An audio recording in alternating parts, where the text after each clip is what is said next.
আসসালামু আলাইকুম ওরহমতুল্লাহ বারাকাতুহু। প্রিয় মুসলিম ভাই সব, আমি মাওলানা ফরিদউদ্দিন আল মোবারক বলতেছি। আমার মাদ্রাসা উত্তর হরিপুর জমিরিয়া মাদ্রাসা, বাংলা বাজার, ছাগলনাইয়া, ফেনী সম্পূর্ণ পানির নিচে নিমজ্জিত।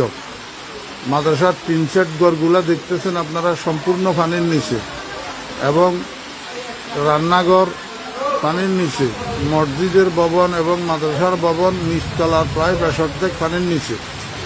মাদ্রাসার নিচে নামলেই অঠাই পানি, যেখানে ছাত্র শিক্ষকদের মাথার উপরেও 1 হাত পানি। এমতো অবস্থায় আমাদের খাওয়া দাওয়া, পায়খানা প্রস্রাব অসুবিধা হইতেছে, খাওয়ার পানির অসুবিধা হইতেছে। আপনারা দেখেন, এই শতাধিক ছাত্র শিক্ষক মাদ্রাসায় পানিবন্দী হইয়া রয়েছে।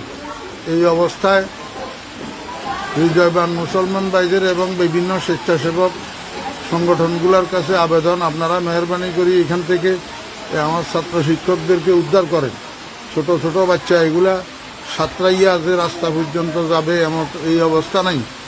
এমত অবস্থা আপনাদের কাছে বিনীত অনুরোধ, আপনারা যেখানে আছেন আমার এই ছোট ছোট ছাত্র শিক্ষকদের দিকে একটু সাহায্যের হাত বাড়ান, একটু তাড়াতাড়ি এখান থেকে আমাদেরকে উদ্ধার করার চেষ্টা করেন। আল্লাহ পাক আমাদের সবাইকে হেফাজত করেন। আসসালামু আলাইকুম ওয়া রাহমাতুল্লাহ।